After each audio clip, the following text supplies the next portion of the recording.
Okay, so DNS stands for Domain Name System. Okay, a domain name is an alphanumeric name of a computer in a network, with each name corresponding to a unique IP address. So, suppose, can you remember your IP address of your system? Not possible all of the time to remember this one, and for this reason, if you want to search a google.com, so what will be the IP address for this? You cannot. If I told you to, depending upon the IP address, you search a particular website or something, that point of time you cannot remember this. So there is a problem to remember the IP address. So for this reason, we have prescribed alphanumeric names. Okay, from the alphanumeric names we are actually derived the IP addresses. Okay, so this the name corresponding to the unique IP address actually corresponds to the domain name. Okay, on the internet, a computer can have more than one domain name, but only one IP address. The component of the domain name, what are the component of the domain name is there? That is, first one you can call it, that is a root domain. At the top of the hierarchical structure, okay, just look at closely to this structure. Okay, the root level is there, that is the domain starts with dot, and then the generic one. Generic, it's maybe a educational type, maybe use of a commercial one, maybe a Indian one, or maybe a different country based one. And from that educational department, maybe there are different websites are there, Google are there, Harvard, Yahoo are there, several second level domains are there. So root domain is actually top of the hierarchical structure of the domain name system, is the root. It is represented by the dot. Okay, and the next level is the top level domain. Below the root level domain, there are situated top level domains. These are right part of the domain name. There are two type of top level domain names. One is a generic one, and another one is a generic one, another one is a country one. So generic comes under, that is, we are writing .com, okay, or .net, or .org, that org part, that edu part, okay, gov part, dot part represent the root, and the next com, net, org, edu, these are called top level domain, that are generic level. So com represent the commercial organization, net represent the internet service provider, org represent the for other organization, basically the non-profitable organization, edu represent any educational organization, and gov represent any governmental organization. Now coming to the part, that is the country part. Country part is having .in. This is in for Indian, AU, .au for Australia, okay, .uk for United Kingdom, .fr is for France. These are the country domain, country top level domain. Okay, and then comes to the second level, okay, or the second level domain. This is the middle section of the domain name. I will erase, then you will be clear to identify. So the middle section, domain name and a name, indicates the unique name for the organization. Different organization with the same top level can be understood, that is .com is there. Google also having .com, and ONGC also having .com. They have the same domain. Root level or top level domain is same, but they are different. Okay, and now third level to identify closely related division of organization.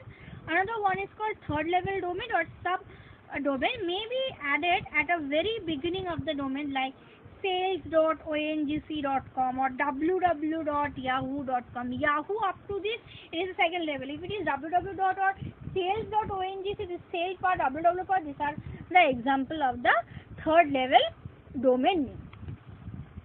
Now coming to the part that how actually DNS works. Okay, so to access a computer in a network, we are using domain name. At first, domain name needs to be translated to the corresponding IP addresses. as the computer can work with IP addresses only. The name server is the computer program that can store the domain names and translate them into IP addresses. Okay. Next, how it is working, as the computer cannot recognize domain name, it needs to be translated. So first of all, it is translated into the IP addresses. Okay. Then the application becomes a client to the DNS server, and it contacts to the DNS server and send the request to translate the domain name. Second step is DNS server contains the list of all computer names along with their IP addresses. The server looks up the answer in its list and return the correct IP addresses to the client computer. And the third, the client computer finally connects to the desired computer using the IP address received from the DNS server. So actually DNS servers actually working as the conversion, actually convert the domain name to the IP address, and they will corresponding what are the IP address they will return, and that's why we are able to connect. They are fetching the IP address, they are able to connect to the different website or particular site. Now coming to the part that is known as URL. That is known as URL. URL is actually a uniform resource locator. It is a very, very common short question. That is, write down the full form of a URL. It is uniform resource locator. Okay. This to access a particular file or a website on the internet, one has to know the IP addresses or the domain name for the server where the file resides. Apart from this, the file path and the scheme or the protocol used to get the file also need to be given. The general form actually we are using, that is retrieval scheme, how we can retrieval colon on double slash, that is domain name of the server slash the full path. This is actually, we can say it is a retrieval spelling and not able to understand. R-E-T-R-I-E-V-A. It is retrieval. Retrieval scheme, then colon, then double slash, then the domain name of a server, then the path file. This is the complete information containing the retrieval scheme, the domain name of the server on which they reside, and the file path. It is known as the uniform resource locator or URL. So depending upon this, if we are trying to give an example, then what will happen? So the retrieval part scheme is HTTP.